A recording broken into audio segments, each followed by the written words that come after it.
దేవుని వాక్యమును మనం పంచుకుందాం. ఈనాటి వాక్య ధ్యానాంశము పరలోకములో ఆరాధన, భూలోకములో ఆరాధన అనండి. దేవునికి మహిమ కలుగునుగాక. వాక్యము చెప్పేటప్పుడు ఎవరైనా డిస్టర్బ్ చేశారనుకో, గేట్ ఓపెన్ ఉంటుంది, బయట దాకా గెంటుతా. ఇది గుర్తుపెట్టుకోండి. పోయిన వారం కూడా చాలా డిస్టర్బ్ చేశారు. క్రమము, మర్యాద, ఇది దేవుని మందిరం అండి. దేవునికి స్తోత్రం కలుగునుగాక. యెషయా గ్రంథం, అసలు ఈ వాక్యాన్ని ముందుగా చదివిద్దాం అనుకున్నా కానీ సమయం చాలా తక్కువ ఉంది. యెషయా గ్రంథం 6వ అధ్యాయం మొదటి 2 వచనాలు మనం చదువుకుందాం. రాజైన ఉజ్జియా మృతి నొందిన సంవత్సరమున అత్యున్నతమైన సింహాసనమందు ప్రభువు ఆసీనుడై ఉండగా నేను చూచితిని. ఈ దినము అండర్లైన్ చేసుకోండి, నేను చూచితిని. రైట్. ఆయన చొక్కాయి అంచులు దేవాలయమును నిండుకొనెను. ఆయనకు పైగా శరాపులు నిలిచియుండిరి. ఒక్కొక్కరికి 6 రెక్కలు ఉండెను. ప్రతివాడు 2 రెక్కలతో తన ముఖమును, రెంటితో తన కాళ్ళను కప్పుకొనుచు రెంటితో ఎగురుచుండెను. హల్లెలూయా. చదవబడినటువంటి లేఖన భాగంలో ప్రవక్త అయినటువంటి యెషయా ప్రవచించినటువంటి ఈ ప్రవచన గ్రంథం, యెషయా గ్రంథం, యెషయాకు దర్శన రీతిగా ఈ యొక్క యెషయా ప్రవచించినటువంటి యెషయా గ్రంథం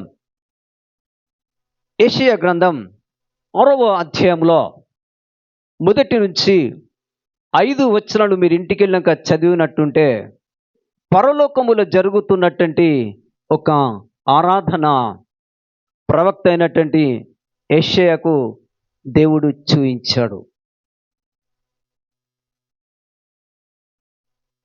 ప్రకటన గ్రంథంలో కూడా మీరు చూడద్దు కానీ 4వ అధ్యాయంలో 8వ వచనంలో కూడా యోహాను ఆయన చూచినట్టుగా పద్మాసు దీపములో పరవశుడై రాసినటువంటి ఆయన కూడా అంటాడు ఏంటంటే, నిత్యము రాత్రింబగళ్ళు అతడు పరిశుద్ధుడు పరిశుద్ధుడు అని చెప్పేసి ఆ పరలోకంలో ఆరాధన జరుగుతుంది అని యోహాను కూడా చూచాడు. పరలోకములో ఆరాధన ఎలాగూ జరుగుతుందంటే, దూతలు, శరాపులు అనగా మహాదూతలు అని అర్థం. ఆ మహాదూతలతో తండ్రి అయినటువంటి దేవుడు పరలోకములోనట నిత్యము ఆయనకు స్తుతి అనేటువంటి ఆరాధన జరుగుతున్నదని దేవుని వాక్యం సెలవిచ్చింది. 6 రెక్కలు, వారు 2 రెక్కలతో కాళ్ళు కప్పుకుంటున్నారు, 2 రెక్కలతో వారి యొక్క ముఖమును కప్పుకుంటున్నారు అని వాక్యం సెలవిచ్చింది. 2 రెక్కలతో అవి ఎగిరిపోవచ్చున్నవి అని పరిశుద్ధ గ్రంథంలో వాక్యము సెలవిస్తుంది. అత్యున్నతమైన సింహాసనం మీద అతడు ఆసీనుడై ఉన్నాడు అని ప్రవక్త చెప్తున్నాడు. దావీదు ప్రవక్త కూడా మీరు చూడద్దు కానీ నేను త్వరగా చెప్తాను. కీర్తనల గ్రంథం 22వ అధ్యాయంలో కూడా ఆయన చెప్తాడు ఏంటంటే, 2వ వచనంలోకి వచ్చేసరికి అక్కడ ఒక మాట కనపడుతుంది. అక్కడ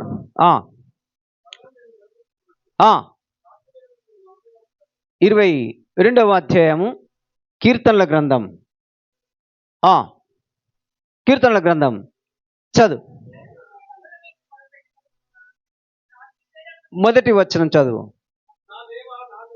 నా దేవా, నా దేవా, నీవు నన్ను ఎలా విడనాడితివి, నన్ను రక్షింపక.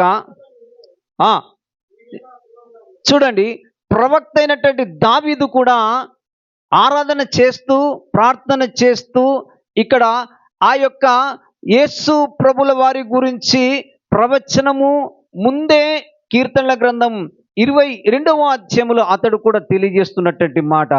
ఇప్పుడు పరలోకములో ఎలాంటి ఆరాధన జరుగుతుందో భూమి మీద కూడా అలాంటి ఆరాధనే భూమి మీద జరగాలి. ఎందుకనగా యెషయా గ్రంథంలో 66వ అధ్యాయంలో మొదటి వచనం ఏమంటాడంటే, ఆకాశము ఆయన సింహాసనము, భూమి నా పాద పీఠం అని వాక్యము సెలవిస్తుంది.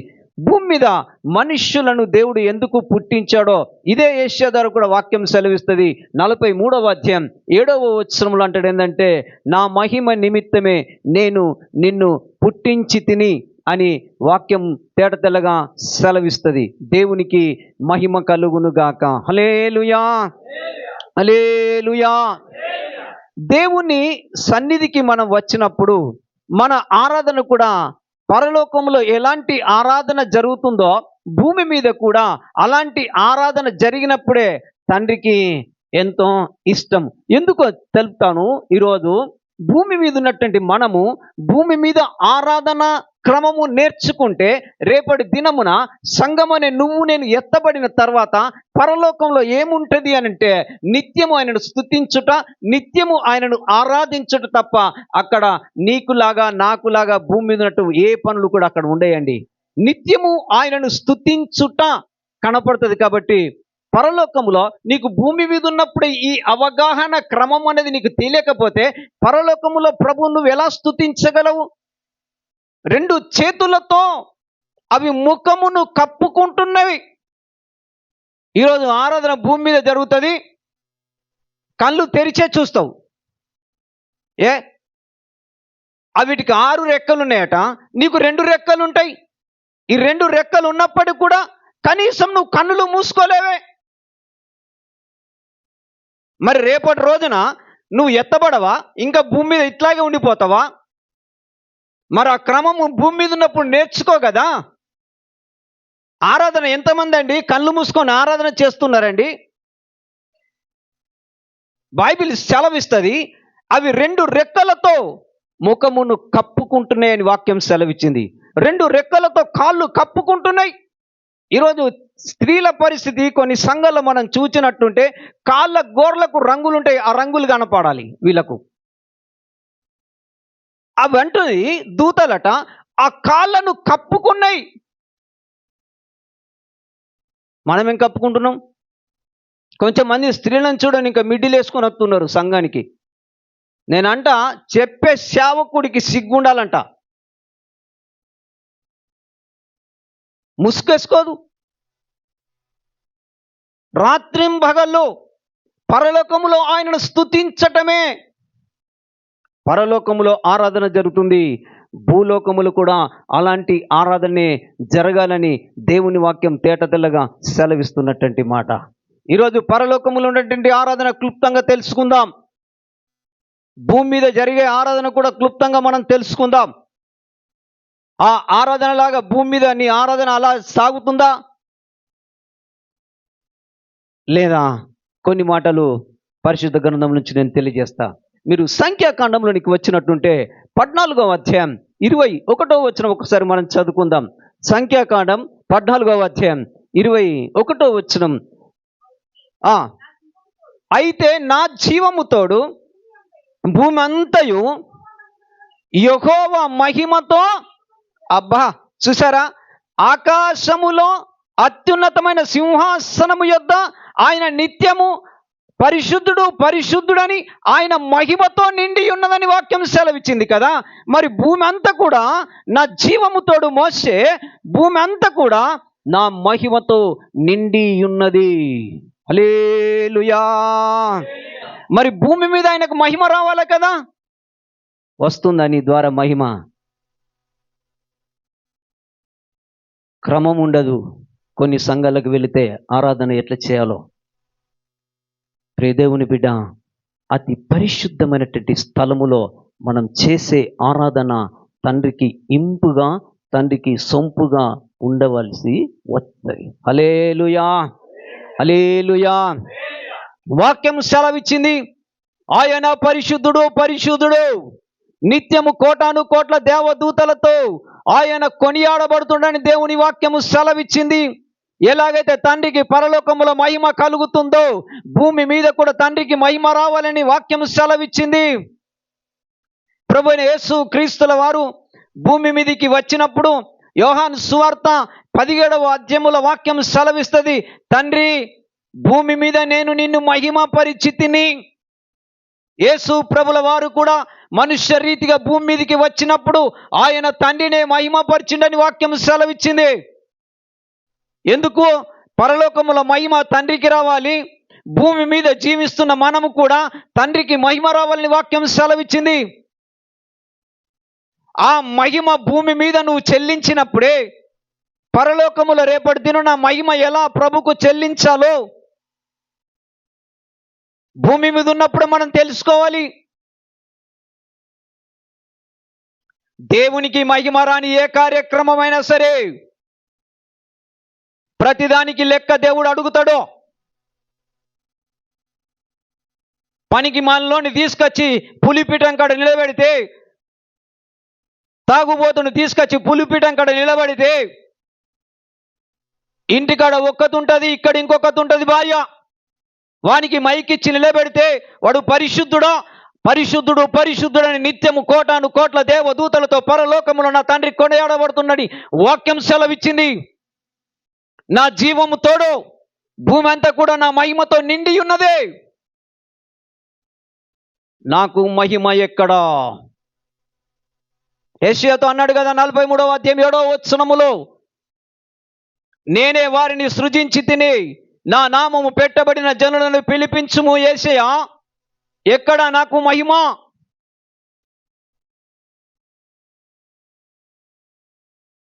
ప్రియ దేవుని బిడ్డ, లూకా సువార్తలో 2వ అధ్యాయములో మీరు మాటలు వినండి.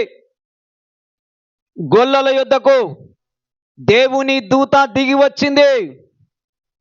ఆ యొక్క మహిమ అంతా కూడా భూమి మీద ఉన్నప్పుడు, అండర్లైన్ చేసుకోండి, కొత్త నిబంధన ఇది, పాత నిబంధన కాదు. లూకా సువార్త 2వ అధ్యాయంలో గాబ్రియేల్ అనే దేవదూత సమాచారము తీసుకొని వచ్చినప్పుడు ఆ గొర్రెల కాపర్ల ముందు నిలబడినప్పుడు ప్రకాశమానమైనటువంటి ఆ మహిమ వారి చుట్టూ ప్రకాశించరని వాక్యము సెలవిస్తుంది. భూమి మీద నా తండ్రికి మహిమ రావాలి, దూత మహిమ కనిపడ్డదని వాక్యం సెలవిస్తుంది. యేసు ప్రభుల వారు యోహాను సువార్త 17వ అధ్యాయంలో తండ్రికి మహిమ కావాలంటున్నాడు. అపోస్తలుడైన పౌలు గారు సౌలుగా ఉన్నప్పుడు, సంఘాలను పాడు చేసినప్పుడు, దమస్కులకు పత్రికలు తీసుకొని పోతున్నప్పుడు పరలోకములుంచిన యేసు ప్రభుల వారు మాట్లాడినప్పుడు ఆయన మహిమ, ఆయన వెలుగును చూడలేకపోయినని వాక్యం సెలవిచ్చింది. సౌలా, సౌలా, నీవు నన్ను ఎలా హింసించుచున్నావు అడిగినప్పుడు ఆ వెలుగనే ప్రకాశము, ఆ మహిమ దిగిరాలేదా? భూమి మీద నా తండ్రికి మహిమ రాని కార్యక్రమం ఏది కూడా ఇష్టముండదు.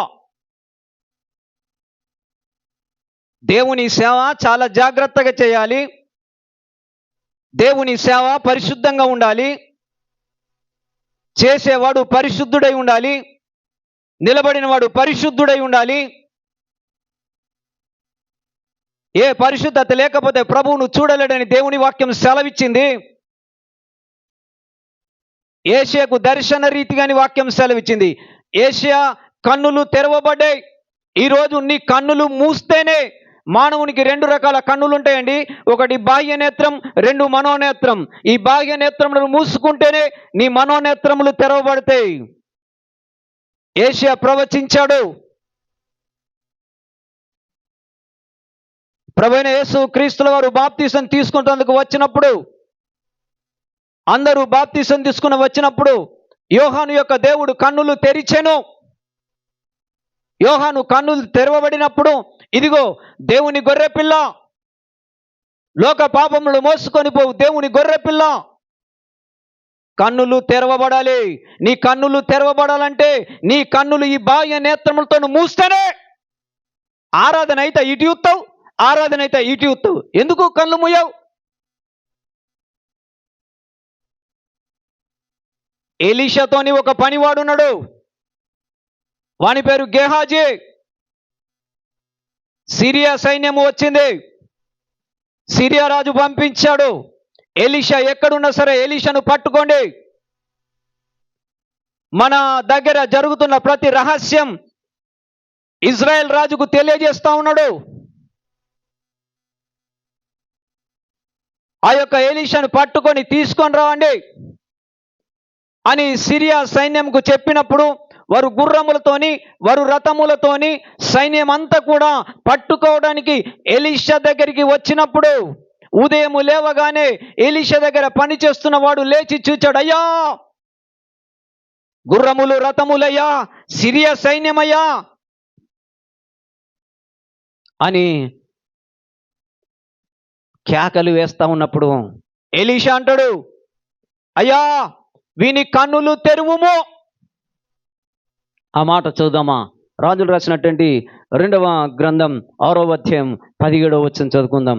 రాజులు రాసినటువంటి 2వ గ్రంథం.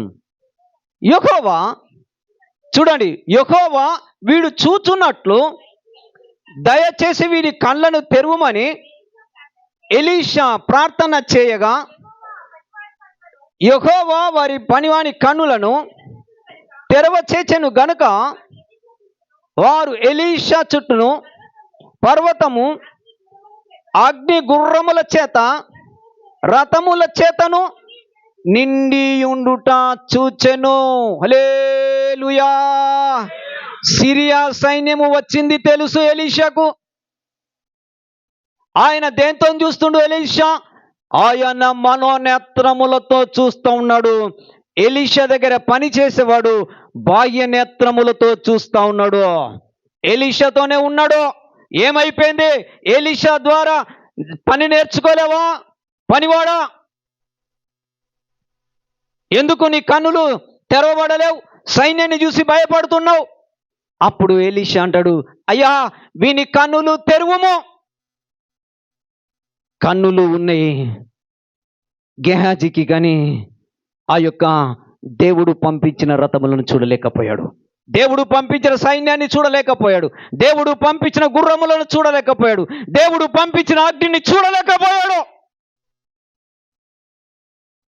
కానీ ఎలీషా ముందే గమనించాడు. ఆ సైన్యము వచ్చుట చూచాడు, ఆ రథములను చూచాడు, కానీ ఎలీషా భయపడతలేడు. కారణం ఏమిటో తెలుసా? ఎలీషా యొక్క మనోనేత్రములు తెరవబడ్డాయి. రాబాలారి కావాషి కాదాల. హల్లెలూయా, హల్లెలూయా. భూమి మీద ఆరాధన చేస్తున్నప్పుడు నీ కన్నులు మూయబడితేనే, అనగా నీ బాహ్య నేత్రములు మూయబడితేనే నీకు మనోనేత్రములు తెరబడతాయి.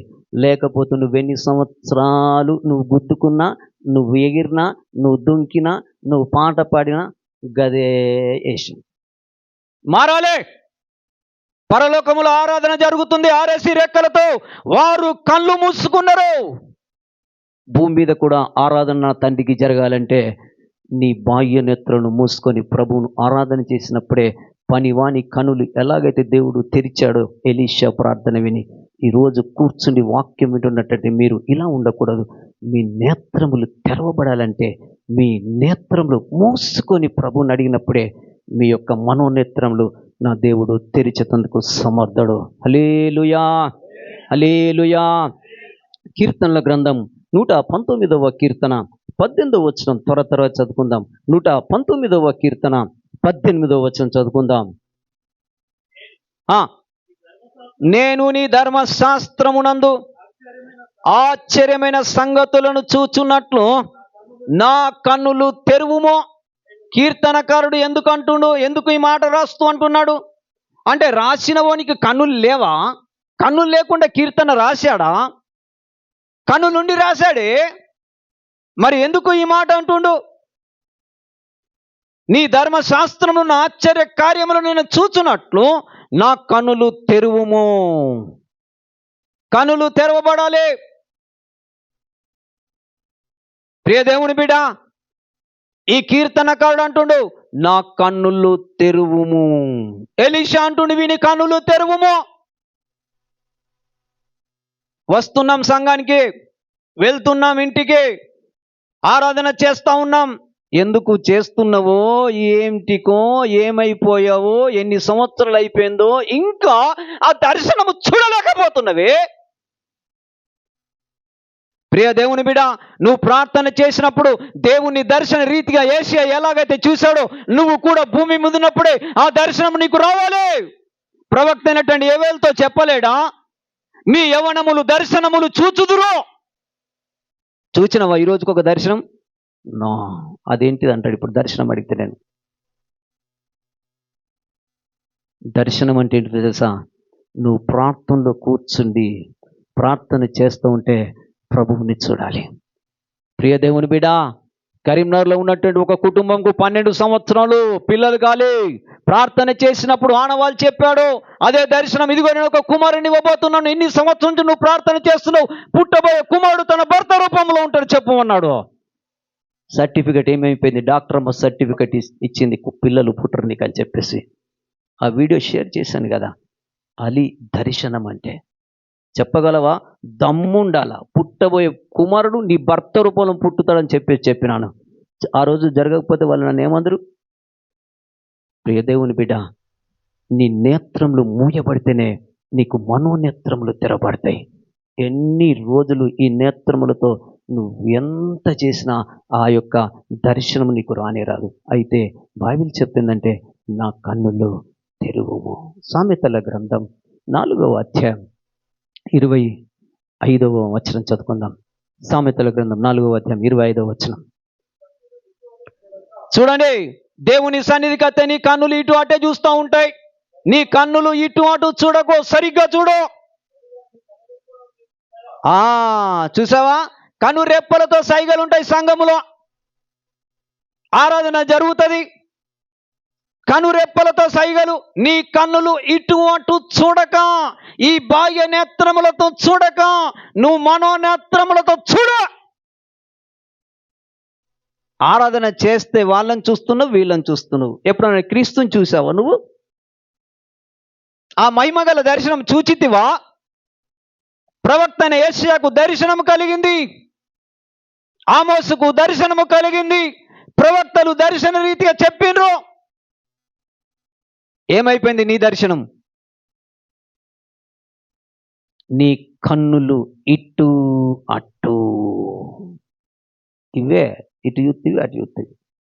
ఎక్కడ నీ బాహ్య నేత్రములతో చూస్తున్నావు దేవుణ్ణి? ముయ్యు. బాహ్య నేత్రములు మూసి ఆరాధనలో ప్రభా పరలోకంలో జరుగుతున్నట్టే ఆరాధన నీకు భూమి మీద జరగాలయ్యా. ఆ దర్శన రీతిగా నాకు కూడా కనపడయ్యా. ప్రవక్తలకు ఇచ్చిన దర్శనం నాకు కూడా కావాలయ్యా. భూమి మీద నీకు ఎక్స్పీరియన్స్ లేకపోతే పరలోకంలో నీకు ఏం ఎక్స్పీరియన్స్ దొరుకుతుంది? ఒక ఉద్యోగం కావాలంటే ఎక్స్పీరియన్స్ కావాలి. పరలోకం చేరాలంటే కూడా భూమి మీద ఉన్నప్పుడే తండ్రిని ఎలాగూ మహిమపరచాలో పరలోకంలో దూతలట ఆరాధన చేస్తూనే అని వాక్యం సెలవిచ్చింది. అదే ఆరాధన భూమి మీద కూడా నా తండ్రికి కావాలని దేవుని వాక్యం సెలవిస్తుంది. దేవునికి స్తోత్రం కలుగునుగాక. హల్లెలూయా. యోబు గ్రంథం 31వ అధ్యాయం 1వ వచనం చదువుకుందాం. యోబు గ్రంథం 31వ అధ్యాయం 1వ వచనం. నేను నా కన్నులతో నిబంధన వేసుకుంటేనే కానీ నీ బాహ్య నేత్రములు మూయబడతాయి. నీ కన్నులతో నిబంధన లేకపోతే లోకమునే చూస్తావు. నీ కన్నులతో నిబంధన లేకపోతే పక్కని చూస్తావు. నీ కన్నులతో నిబంధన లేకపోతే నీ ఏది కనపడితే దాన్ని చూస్తావు. అందుకే అంటాడు కదా, 1 యోహాను పత్రికలో 2వ అధ్యాయములో, లోకాశ నేత్రాశ జీవపు డంబం. నిబంధన చేసుకుంటున్నావా?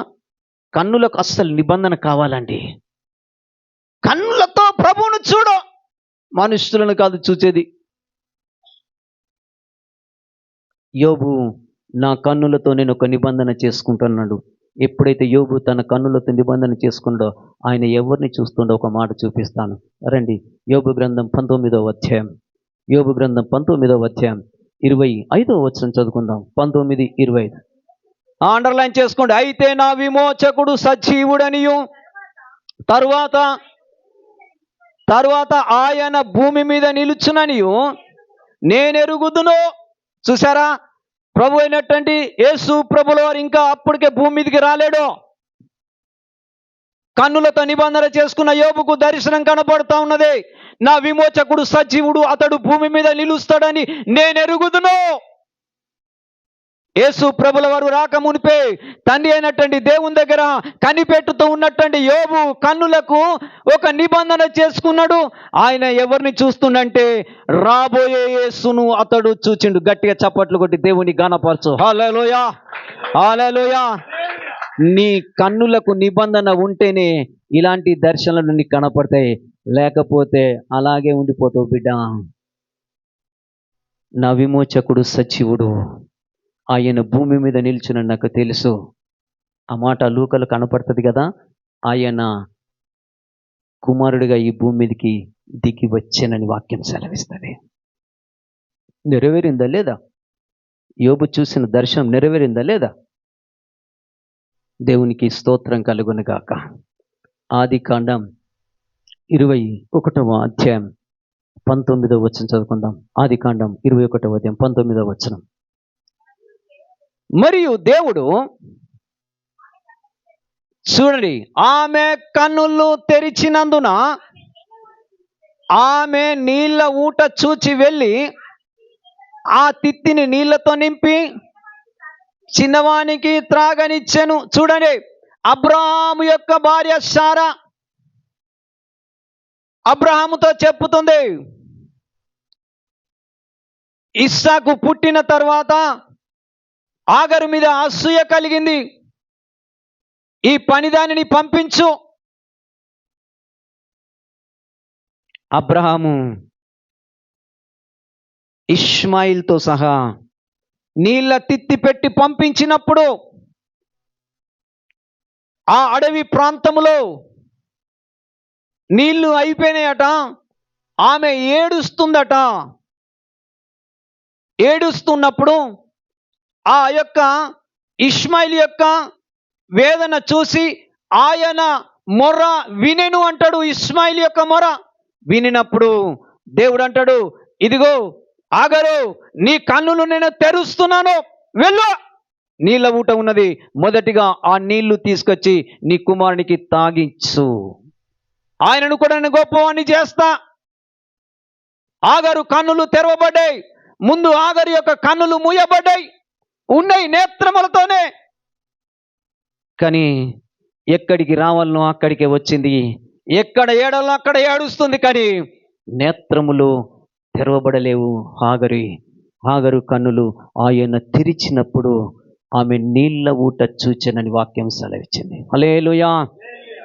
సంఖ్యాకాండంలో కూడా మీరు చూడకూడదు, కానీ 22వ అధ్యాయంలో 31వ వచనంలో అక్కడ ఒక ప్రవక్త కనపడతాడు. ఆయన పేరు బిలాము. బిలాము ఇజ్రాయేలు ప్రజలను దూషించేందుకు పరిగెత్తుతూ ఉన్నాడు, ఆస్తి కొరకు పరిగెత్తుతూ ఉన్నాడు. బిలాము యొక్క కన్నులు మూయబడ్డాయి. కానీ ఎప్పుడైతే దేవుడు మాట్లాడుతున్నాడో గాడిదకు దేవుడు స్వరం ఇచ్చాడు. గాడిద కన్నులు తెరవబడ్డాయి. ముమ్మారు నన్ను కొట్టుతున్నవే, ఎదుట ఎవరున్నారో చూడు అంటుంది గాడిద. అప్పుడు దేవుడు బిలాము కన్నులు తెరిచినప్పుడు ఆయన ఏమంటుండు చూడు. ఇదే సంఖ్యాకాండం 24వ అధ్యాయం 3-4వ వచనం చూద్దాం. సమయం అవుతుంది కాబట్టి నేను త్వరగా ముగిస్తాను. 24వ అధ్యాయం సంఖ్యాకాండం 3-4వ వచనం చదువుకుందాం. గనుక అతడు ఉపమాన రీతిగా ఇట్లనెను, బిలామునకు వచ్చిన దేవోక్తి కనులు తెరిచిన వానికి వచ్చిన దేవోక్తి దేవవాక్కులను వినిన వాని వార్త, అతడు పరవశుడై కన్నులు తెరిచిన వాడై సర్వశక్తుని దర్శనము పొందెను. హల్లెలూయా. చూసావా, ఎప్పుడు దర్శనం పొందాడంటే బిలాము కన్నులు తెరవబడి. బిలాము కన్నులు తెరవబడినప్పుడు పరిగెత్తుతుండో, బలాకు రాజు దగ్గరికి పరిగెత్తుతుండో, బలాకు రాజు దగ్గర ఏదో దొరుకుతుందని పరిగెత్తుతూ ఉన్నాడు. కానీ దేవుడు ఆయన కనులు తెరిచెను అని వాక్యం సెలవిచ్చింది. ప్రియ దేవుని బిడ్డ, వాక్యం వింటున్నాడు నా సహోదరుడా, నా సహోదరి, పరలోకంలో జరుగుతున్నటువంటి ఆరాధన భూలోకములో జరగాలి. భూలోకములో జరిగే ఆరాధన వారు 2 రెక్కలతో కన్నులు కప్పుకున్నవి. నన్ను చూడొద్దయ్యా, మమ్మలను చూడొద్దయ్యా, మమ్మల్ని సృష్టించిన సృష్టికర్తను మీరు చూడండి. మా అందం చూడొద్దు, మా సౌందర్యము చూడొద్దు, ఆయనను చూడండి. ఆయన సృష్టికర్త, ఆయన సజీవుడు, ఆయనను చూడండి. ఓ ఇజ్రాయిలు వినుము, ప్రభు చెప్తాడు, ఓ ఇజ్రాయిలు వినుము, ఆయన అద్వితీయ దేవుడు. ముందు గాని వెనక గాని ఇక ఏ దేవుడు లేడు, ఆయననే. ఆయనను ఆరాధించేవారు ఎలాగుండాలో తెలుసా? ఆరాధన అనగా అర్థం ఏమిటో తెలుసా? అనగా అద్వితీయ దేవుణ్ణి ఆరాధించుట అనగా అద్వితీయ దేవుని కంటే ముందు ఇక దేవుడు లేడు, ఆయన వెనుక కూడా ఇంకొక దేవుడు లేడు. ఆ అద్వితీయ దేవుణ్ణి ఆరాధించేందుకు నువ్వు దేవుని సన్నిధికి వచ్చిన నీవు రాజులకు రాజుగా రానయ్యున్న దేవుణ్ణి ఆరాధించేందుకు వచ్చిన నీవు, పిలాతు అంటాడు, నువ్వు రాజువా? ఎస్, నేను రాజునే అని చెప్పి ఆయన రాజులకు రాజుగా రానయ్యున్న రాజును ఆరాధించేందుకు వచ్చినటువంటి నీవు అనగా ధనవంతుడైనటువంటి దేవుడు. కొరింథీయులకు రాసిన 2వ పత్రికలో 8వ అధ్యాయములో అపోస్తలుడైన పౌలు అంటాడు, అతడు ధనవంతుడై దరిద్రుడిగా భూమి మీదకి వచ్చెను, దరిద్రులమైన మనలను అతడు ధనవంతుడిగా చేయాలని వాక్యము సెలవిస్తుంది. అలాంటి ధనవంతుణ్ణి ఆరాధించినందుకు దేవుని సన్నిధికి వచ్చిన నీవు నా అనగా నజరేయుడైన యేసు, గెత్సెమనే తోటలో యేసు ప్రభుల వారిని పట్టుకునేందుకు యూదా సైన్యము వచ్చినప్పుడు అక్కడ ఒక మాట అంటాడు, ఎవరిని పట్టుకునేందుకు వచ్చితిరి? మేము నజరేయుడైన యేసును నేనే అనగానే సైన్యమంతా కుప్పకూలి కింద పడిపోయారండి. ఆ మాటకు పవర్ ఎంత ఉంది? నజరేయుడైన యేసు, ఆయనను ఆరాధించడానికి వచ్చిన నీవు ఆయన మాటకు లోబడు. ఆయనను చూసే జ్ఞానం ప్రభుని అడుగు. అయ్యా, ఇంతమంది ప్రవక్తలు నిన్ను దర్శన రీతిగా చూశారయ్యా, నేను కూడా చూడాలయ్యా. భూమి మీద నిన్ను ఎలాగూ ఆరాధించాలో తెలియజేయ్యా. అడిగినావా? ఇన్ని సంవత్సరం నుంచి వస్తా ఉన్నావు, సంఘానికి పోతా ఉన్నావు, కానీ ఆరాధన క్రమము తెలియదే. ఈరోజు వీడియోలు చూపిస్తాను మీకు, ఎంతమంది కన్నులు తెరుస్తున్నారు ఇక్కడ, ఏమైపోయారు. ఒక మాట చెప్పి నేను ముగిస్తాను. యోవేలు గ్రంథం 2వ అధ్యాయం 28వ వచనం, చివరి మాట తెలియజేస్తాను. యోవేలు గ్రంథం 2వ అధ్యాయం 28వ వచనం. తరువాత నేను సర్వజనుల మీద నా ఆత్మను కుమ్మరించెదను, కుమార్తెల మీదను ప్రవచనములు చెప్పుదురు, మీ ముసలి వారు కలలు కందురు. అబ్బా, ఏం చూస్తారట అన్నాడా లేదా దేవుడు? మరి ఎన్ని సంవత్సరాలు అవుతుందో మీరు ప్రభుని నమ్ముకొని? ఏదైనా దర్శనం చూసారా? చూస్తలేరు, చెప్పట్లేదు. కారణం, మన నేత్రములు ఇంకా తెరవబడలేవు. మన నేత్రములు ఎవరిని చూస్తుంది? మనుషుల్ని చూస్తుంది. మన నేత్రములు ఎవరు చూస్తుంది? లోకమును చూస్తుంది. అలా కదట, ఆ దూతలట కన్నులు కప్పుకుంటున్నాయి, తండ్రిని ఆరాధిస్తున్నాయి, ఆయనను మహిమపరుస్తున్నాయి. అతడు సైన్యములకు అధిపతియగు యెహోవా పరిశుద్ధుడు పరిశుద్ధుడు అని నిత్యము ప్రతి గానములతో ఆయనను స్తుతించుచున్నాయని వాక్యం సెలవిచ్చింది. ఈరోజు నువ్వు ఆరాధిస్తున్నటువంటి ఆరాధన దేవుడు ఆయన కాదా? ఆయననే. ఆయనను ఆరాధించే విధానం భూమి మీద ఉన్నప్పుడు నేర్చుకోవాలి బిడ్డ. దర్శన రీతిగా కనపడాలి. ప్రవక్తలకు కనిపించిన దర్శనం నీకు కనపడాలి. మంచిది, నేను ముగించాను. అర్థం చేసుకో బిడ్డ, పరలోకములో ఎలాంటి ఆరాధన జరుగుతుందో భూమి మీద కూడా నా దేవునికి అదే ఆరాధన జరగాలని దేవుని వాక్యం సూటిగా సెలవిచ్చింది. కొద్ది మాటలు దేవుడు దీవించి ఆశీర్వదించును గాక. ఆమేన్, ఆమేన్. మంచిది. ఈ